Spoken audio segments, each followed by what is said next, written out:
De volta já aqui com Bem Assim. Olha só, viu, pessoal, as alterações, né, no clima podem afetar diretamente a nossa saúde, principalmente se a gente sofre com doenças respiratórias. Quem nunca, né, desse grupo aí já sentiu aí no corpo as mudanças, né, quando o clima ele dá uma mudadinha? Pois é, você sabe o que são as mudanças climáticas e quais as doenças que elas podem causar? Quem vai explicar pra gente agora aqui no estúdio é o otorrinolaringologista Gleidson Lima, do Apivida. Estava ensaiando antes, mas consegui, doutor. Bom dia, seja muito bem-vindo aqui ao Bem Assim. Bom Obrigada. dia, eu que agradeço o convite, como sempre. Vamos lá. É um fato mesmo, doutor, né? Quem tem doença respiratória acaba sofrendo mais com essas mudanças climáticas? Sim, as pessoas que têm essa facilidade, essa propensão a desenvolver doenças respiratórias, elas são as pessoas que mais sofrem com essas mudanças climáticas. Por quê? Há uma variação brusca de temperatura, Sim. O clima fica mais ameno, fica mais seco.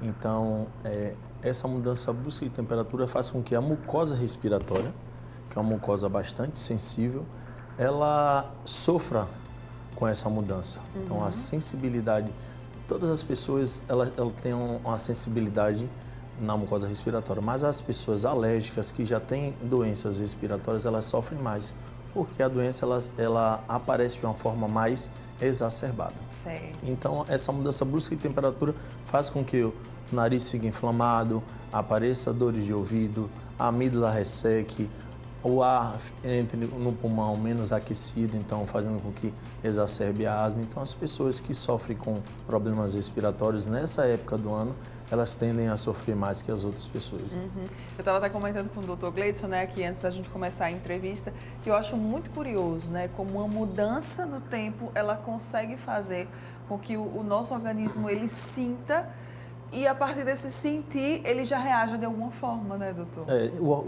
O organismo ele é muito perfeito. Se você levar em consideração, por exemplo, o nariz e a boca são as duas portas de entrada do organismo, né? O nariz é o único órgão do corpo humano que ele está em contato com o ambiente 24 horas, 365 dias no ano, a vida inteira. Então, o nariz ele sofre com todo tipo de alteração e é o primeiro a receber fungos, bactérias, vírus. Então, nesse período de inverno que as pessoas ficam mais agrupadas, as pessoas ficam em locais fechados, então há uma facilidade de você passar de uma pessoa para outra vírus, bactérias, por conta dessa proximidade. As pessoas acabam corizando muito, assoando o nariz, né, com a mão, ao invés de um lenço de papel. Então, você acaba contaminando as pessoas mais fácil. Então, por isso que há um aumento considerável, cerca de 40%, segundo a OMS, no número de doenças respiratórias nessa época do ano. Muito bem, eu tenho aqui alguma listinha e eu separei para a gente poder ir comentando sobre essas doenças e falando como é que a gente pode prevenir e também quais são os tratamentos. Vou começar com, acho que essa aí é a número 1, né, doutor? Gripe. Assim, existe, as pessoas associam todos os tipos de sintomas respiratórios superiores à gripe. Sim. Mas a mais comum é o resfriado comum, que acomete mais as crianças.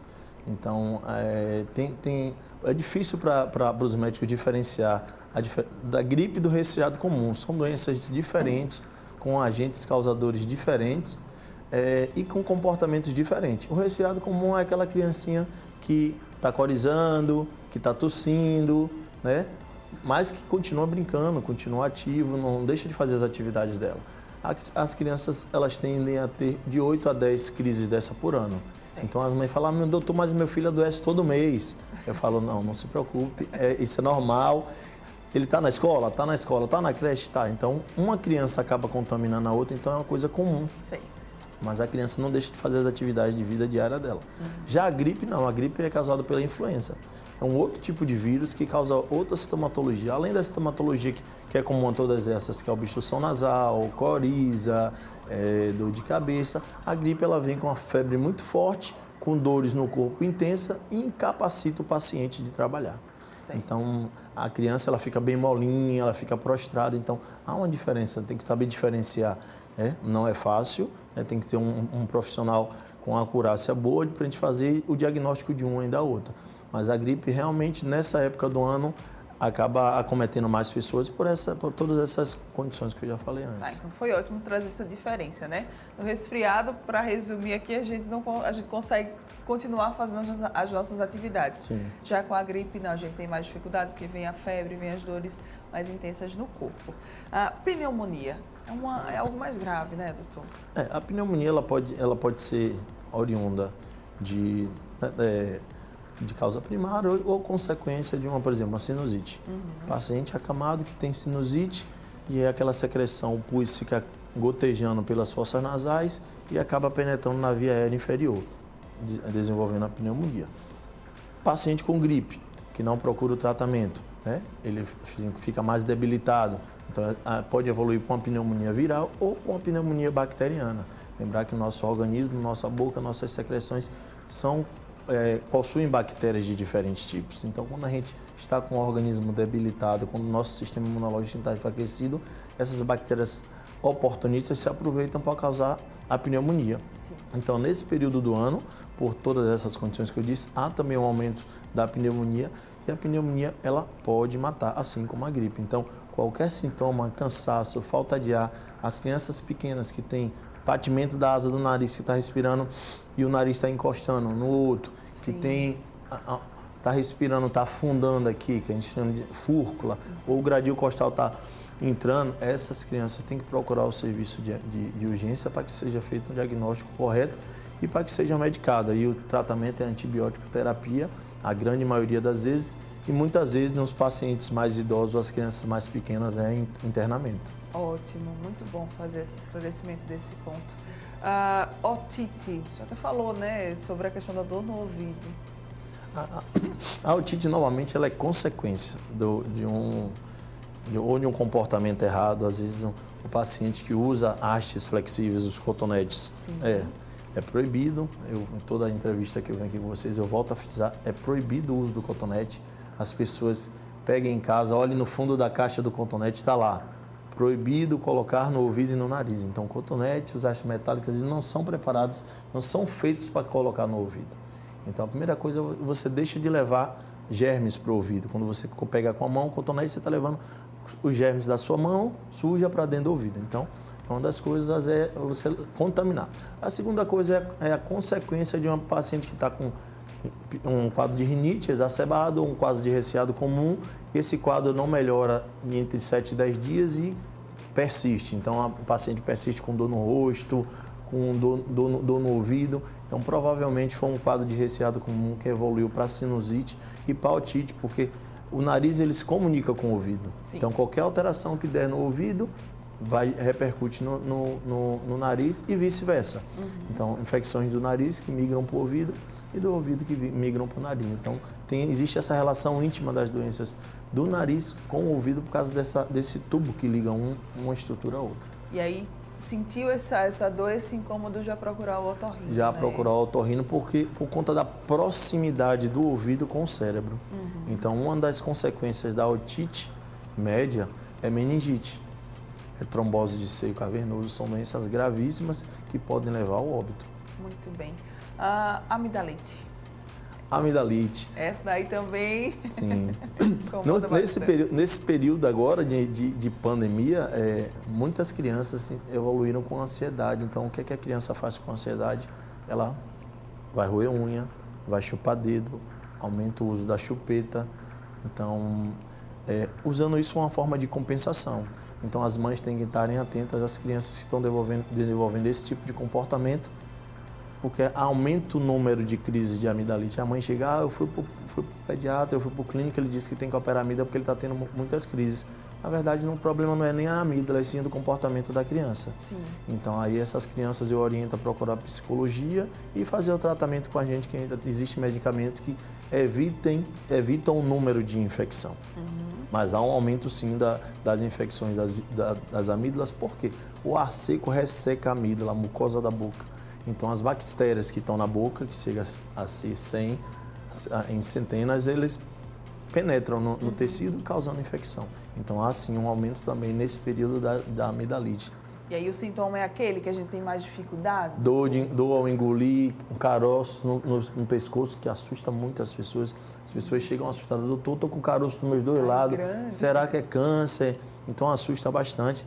Mas isso é uma reação de defesa do organismo. Esses caroços nada mais são que os gânglios ou as ínguas, como nossas vós e nossas mães falavam, né? São os gânglios linfáticos de defesa. Eles estão grandes ali porque eles estão trabalhando na tentativa de matar o invasor. Certo. Bronquite. Bronquite nada mais é do que o encurtamento dos tubos que ligam o ar. Né? Existem os tubos que ligam a boca ao pulmão que levam o ar até os alvéolos. Né? A gente respira o oxigênio, ele é aquecido, umidificado, filtrado no nariz para chegar em condições adequadas para que seja feita a troca gasosa nos alvéolos. Ou seja, o sangue pega o oxigênio para levar para todo o corpo e joga o gás carbônico para fora. E a bronquite nada mais é que a inflamação desses tubos. Esses tubos se estreitam, dificultando a passagem de ar. Por isso que a criança acorda de madrugada com peito chiando. Sim, né? sem então, ar, né? Assim, quando assim, e acontece do nada, acontece no meio da madrugada. Então, é uma condição que assusta as mães, né? As mães chegam desesperadas porque as crianças chegam realmente com falta de ar. E é muito comum. Então, cuidar das vias aéreas superiores, evitar estar em aglomeração, uma boa hidratação, fazer o uso da medicação rotineiramente. Eu digo que os meus pacientes que eles não devem esperar chegar na crise de rinite, de sinusite, de bronquite para procurar a gente. Chegou o outono e inverno, procura antes para fazer uma consulta para a gente já medicar essas crianças e os adultos também, para que não chegue a esse tipo de situação, que realmente pode levar a criança a internamento e até mesmo a morte. Quais são as principais dicas que ficam, principalmente para se prevenir, né? Quem tem aí doença respiratória, principalmente durante essa época? Hábitos saudáveis, alimentação, muita hidratação, né? Praticar atividade física, evitar ambientes de aglomeração, fazer a limpeza nasal, irrigação nasal, para que tire todas as impurezas e os germes das narinas. E tem doenças que, infelizmente, a gente não tem como evitar. Como é que você fala para a mãe, não, a gente vai tirar a criança da escola, vai tirar a criança da creche? Não tem, né? São doenças que realmente acometem as crianças, vão continuar acometendo e tomar vacina, né? Sim. Vacina, tem as vacinas que até 5 anos e os idosos acima de 60 anos tomar a vacina anual. A vacina não causa gripe, tem pessoas que não querem tomar achando que causa gripe. Isso. A vacina não causa gripe, ali nada mais é que são sintomas de reação do organismo a um agente externo que é a vacina. A vacina ela realmente é feita para isso, para que o organismo tenha uma reação contra ela. E quando entra em contato com o vírus, já debele o vírus sem dar sintoma nenhum. Então, as pessoas que têm medo de tomar a vacina não precisam ter medo, ele não causa vírus nem gripe. Muito bem. Quem quiser mais, quem quiser acompanhar, se quiser, pode deixar algum contato, alguma rede social. Fique à vontade, doutor. Instagram, Otorrino Maceió e atendimentos Apvida, Otoclinic. Tá ok. Muito obrigada, parabéns mais uma vez pelo seu trabalho. Sempre muito bom ter o senhor aqui com a gente, viu? Compartilhando essas informações tão importantes, cruciais. Muito obrigada. Bom dia. Eu que agradeço. Bom dia. E olha só, você que está aqui ligadinho com a gente, não vai sair daí. Continua aí juntinho, daqui a pouco nós estamos de volta.